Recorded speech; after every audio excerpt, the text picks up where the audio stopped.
அஸ்ஸலாமு அலைக்கும். Hi friends, welcome to Hina kitchen. இன்னும் ஒரு இன்ட்ரெஸ்டான வீடியோவோட உங்களை சந்திப்பது மிச்ச சந்தோஷம். வீடியோ லாஸ்ட் வரை ஸ்கிப் பண்ண அப்புறம் இந்த வீடியோ உங்களுக்கு யூஸ்ஃபுல்லாக இருக்கும். இது வந்து இஃப்தார் அன்று செஞ்சது தான். இஃப்தார் அன்றுக்கு வந்து 15ன்னு நினைக்கிறேன். 15வது இஃப்தார் தான் செஞ்சது வீட்டில். எல்லாம் வந்து அன்றைக்கி பேக் பண்ணி எடுத்தேன். பேக் பண்ணி உங்களுக்கு ஓவன் இல்லாமக்கி இந்த பீஸா செய்யணும். உங்களுக்கு வீடியோவில் பார்க்க சில வழங்கு பீஸா ரெசிபி தான் ஷேர் பண்ண போகிறேன். பீஸா வந்து உங்களுக்கு வீட்டிலே செஞ்சு எடுத்துக்கலாம். இந்த பீஸா நீங்கள் வீட்டில் செஞ்சு பாருங்கள்.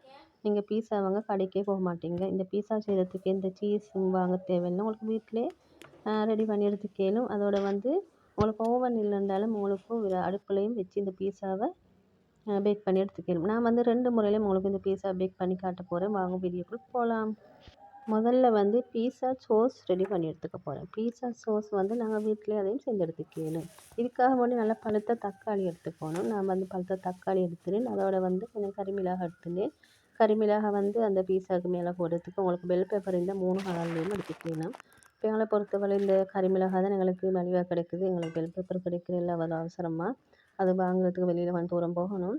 இப்போ நாங்கள் மாவை வந்து முதல்ல வந்து ஆக்டிவாக்கி வச்சிடணும். மாவை வந்து நான் ஒரு 3 கப் அளவு மாவு எடுத்துட்டேன். கோதுமை மாவு தான். உங்களுக்கு கோதுமை மாவுக்கு பதிலாக மைதா மாவு சேர்த்து செய்யணும். இன்றைக்கி நான் கோதுமை மாவு தான் செய்ய போகிறேன். கோதுமை மாவோட வந்து ஈஸ்ட் சேர்த்துட்டு ஒரு 2½ டீஸ்பூன் மாதிரி. உங்களுக்கு இன்ஸ்டன்ட் ஈஸ்ட் இல்லைன்னா உங்களுக்கு ஆக்டிவாக ஈஸ்ட் அதை எடுத்து நீங்கள் வார்ம் வாட்டர் இல்லாட்டி வார்ம் மில்கில் வந்து ஒரு 10 நிமிடம் மாதிரி ஆக்டிவாக வச்சிடணும். அது நல்லா பொங்கி வந்த பிறகு இதோட சேர்த்துக்கணும். முக்கியமாக ஈஸ்ட் வந்து நல்ல புதியதாக சேர்த்துக்கணும். சேர்த்த பிறகு இதோட தேவையான உப்பு சேர்த்துக்கணும். உப்பும் சேர்த்த பிறகு இதோட வந்து நான் ஒரு முட்டை உடச்சி ஊற்றினேன். முட்டையும் சேர்த்த பிறகு நல்லா கலந்துட்டுக்கணும். நீங்கள் இதோட மில்க் சேர்த்துக்கையில் உங்களுக்கு மில்க் வந்து ஃப்ரெஷ் மில்க் அப்படியெல்லாம் சேர்த்துனா நல்லா. நான் வந்து மில்க் பவுடர் கரைச்செடுத்த மில்க் தான் சேர்த்துட்டேன். மில்க்கையும் சேர்த்து கொஞ்சம் கொஞ்சமாக மாவை வந்து நல்லா கலந்துட்டுக்கணும். இப்போ எங்களுக்கு மில்க் போதும்னா இதோட கொஞ்சம் தண்ணி சேர்த்து நல்லா மாவை பிசைஞ்சு எடுத்துக்கணும்.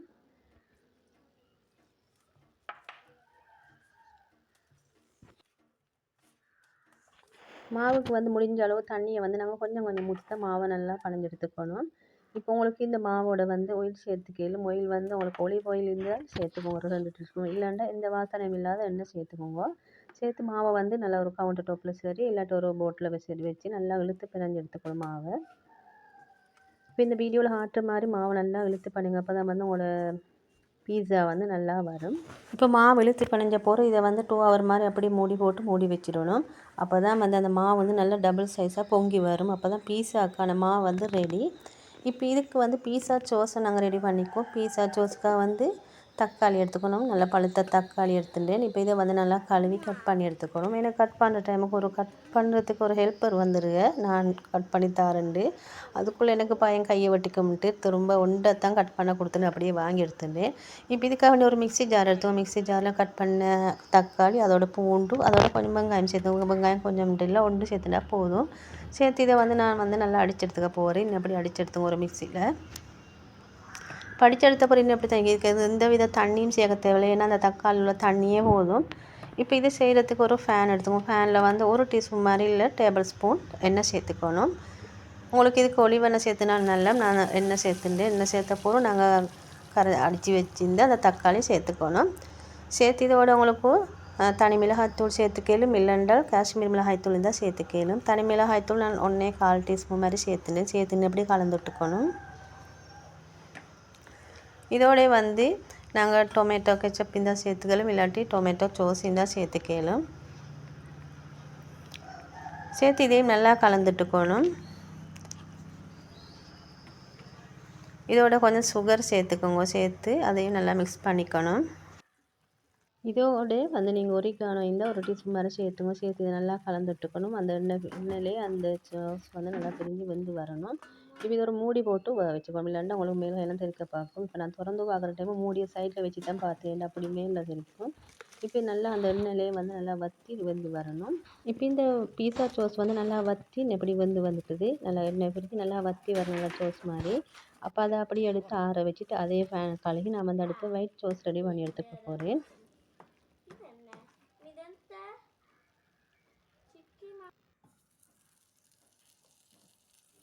பேன் சூடாகி வரிசையில் 2 கரண்டி பட்டர் சேர்த்துக்கணும். பட்டர் நல்லா மெல்ட் ஆகி வரிசையில் இதோட வந்து நீங்கள் மாவு சேர்த்துக்கணும்.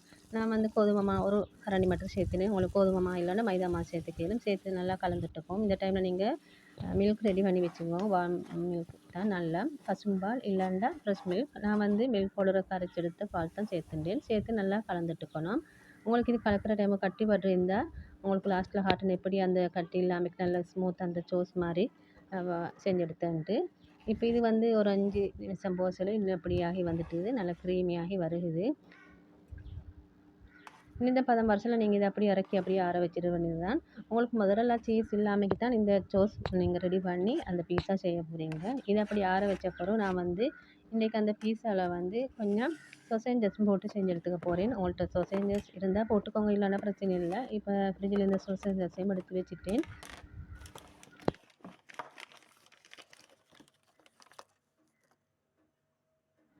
சிக்கன் போடுறதால சொசேஞ்சஸ் ஒரு 2-3 போட்டாலும் போதும். நான் வந்து அதையும் கொஞ்சம் ஃப்ரை பண்ணி எடுத்துட்டேன். அதே ஃப்ரை பேனில் வந்து எண்ணெய் கொஞ்சம் ஊற்றி மிச்சம் இல்லை கொஞ்சம் போல் ஊற்றி இந்த சிக்கனையும் மெரினேட் பண்ணி வச்சுருந்த சிக்கனையும் வந்து நான் அதையும் ஃப்ரை பண்ணி எடுக்க போகிறேன். இப்போ இதில் என்னென்ன மசாலாக்கள் போட்டு மெரினேட் பண்ணி நான் ஸ்க்ரீனில் தரேன், அது போல் நீங்களும் செஞ்சு பாருங்கள். இப்போ நான் வந்து அந்த சோஸை வந்து மிக்சியில் ஒரு அடி வச்சு எடுத்துட்டேன். இப்போ நல்லா ஸ்மூத்தாக வந்ததுக்கு அப்படி நீங்கள் சோஸ் வந்து கட்டி பட்டுன்னு பயப்படவே தேவை. நீங்கள் ஒரு மிக்சியில் ஒரு சுற்றி எடுத்துட்டாலே போதும். இப்போ ஒயிட் சோஸ் பாஸ்தா ரெடி, அதோட பீஸா சோஸ் ரெண்டும் ரெடி ஆகிட்டுது. இப்போ அதை அப்படி எடுத்து ஓரம் வச்சுட்டேன். இதோடய வந்து சோஸையும் ஜஸ்டையும் சின்னதாக கட் பண்ணி வச்சுக்கணும். அப்போ தான் எங்களுக்கு பீஸாவில் வைக்கிறதுக்கு அது ஈஸியாக இருக்கும். இப்போ நாங்கள் மாவை வந்து பார்த்தா மாவு வந்து நல்லா டபுள் சைஸாக பொங்கி வந்துச்சு. இப்போ இதை வந்து நல்லா எப்படி ஒரு கையால் நல்லா ப்ரெஸ் கொடுத்து நீங்கள் எடுத்துக்கோங்க. உங்களுக்கு இதை வந்து 3 பகுதி எடுத்துக்கலாம். நான் வந்து 2 பகுதி எடுத்துட்டேன். உங்களுக்கு பீஸா ட்ரே இல்லைன்றாலும் உங்களோட வீட்டில் உள்ள சில்வர் பிளேட்டில் செஞ்சு எடுத்துக்கலாம். இப்போ சில்வர் பிளேட்டை வந்து நீங்கள் நல்லா பட்டர் பூசி எடுத்துக்கோங்க. பட்டர் பூசி எடுத்தப்போ அப்படி கையால் இழுத்து நல்லா மாவை ரெடி பண்ணி எடுத்துக்கணும். இப்போ நான் வீடியோவில் காட்டுற மாதிரி நீங்கள் மாவை செஞ்சு எடுத்துக்கோங்க. மாவை வந்து அந்த பீஸா ட்ரேயில் வச்சு மாவை ரெடி பண்ணிவிடுங்க. அந்த பிளேட்டு கலவை மாவை எப்படி இழுத்த பிறகு இப்போ ஓரங்களை வரலாலே எப்படி செஞ்சுக்கணும் மண்ணப்படி. இப்போ இதை விட நீங்கள் ஒரு ஃபோக் வச்சு, எல்லா வீட்லேயும் ஃபோக் இருக்குன்னா முள்ளுக்கரண்டி அதால் வச்சு இப்படி குத்திடணும். குத்திட்ட பிறகு இதுக்கு முதல்ல வச்ச போகிறது என்னென்னு பார்ப்போம். முதல்ல வந்து நான் பீஸா சோஸ் தான் வச்சுக்க போகிறேன். ஒரு ஸ்பூன் வச்சு பீஸா சோஸை வந்து நல்லா எல்லா இடத்துலையும் படும் அளவுக்கு நீங்கள் நல்லா இன்னப்படி அப்ளை பண்ணிக்கோங்க. அதுக்கு மேலே அடுத்து ஒயிட் சோஸ் வச்சுக்கலாம். எல்லாம் இன்னப்படி நல்லா எல்லா இடத்துலையும் நல்லா படுகிற மாதிரி நீங்கள் இன்னப்படி போட்டுக்கணும்.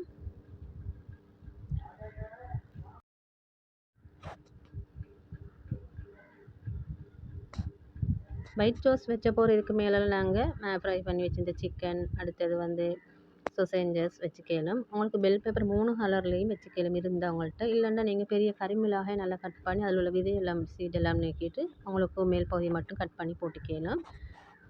இதோட வந்து கொஞ்சம் தக்காளி, வெங்காயம் எல்லாம் சின்ன குட்டியாக இன்னப்படி கட் பண்ணி போட்டுக்கோங்க. போட்ட போகிற இதுக்கு மேலே கொஞ்சம் சில்லி ஃப்ளேக்ஸ், அதோட வந்து ஒரிக்கான கொஞ்சம் தூவிக்கோங்க. தூவி வந்து இதை அப்படி பேக் பண்ணணும். பேக் பண்ணதுக்கு வந்து விறகு அடுப்பில் பேக் பண்ணலும், இல்லைன்னா கேஸ் ஸ்டவ், இல்லைன்னா ஓவன்.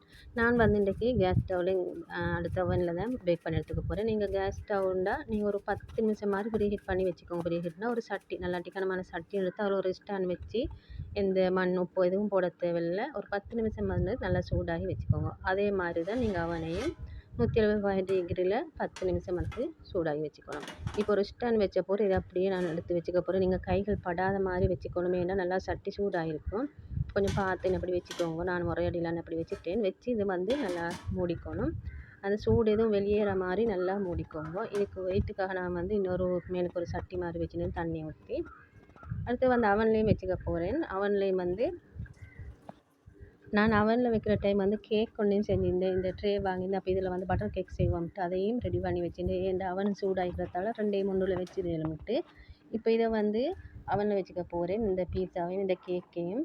ஆனால் நாங்கள் அடுப்பில் வச்ச பீஸா வந்து அவனில் வச்சு கொஞ்சம் ரோஸ்ட் ஆகிச்சுது. ஆனால் அடுப்பில் வச்சு அதே டேஸ்ட்டாக அந்த கீழ்ப்பகுதி கொஞ்சம் ரோஸ்ட் ஆகினது கொஞ்சம் குறவும் பரவாயில்ல, ஆனால் நல்லா வந்துச்சுது.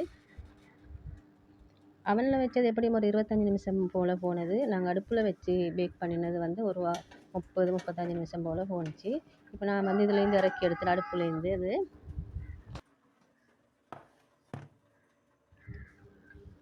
நான் இப்போ இதெல்லாம் எடுத்து வெளியில் எடுத்து வச்சுட்டு இப்போ இதை வந்து நான் எடுத்து காட்டேன் எப்படின்ட்டு. நல்லாவே சூடு கொஞ்சம் சூடாகின பிறகு இதை வெளியில் எடுத்துக்க போகிறேன்.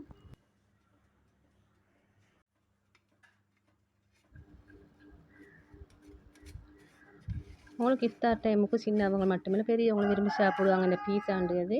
நான் இப்போ இதை வெளியில் எடுத்து இப்போ கட் பண்ணி காட்டுறேன் எப்படின்ட்டு.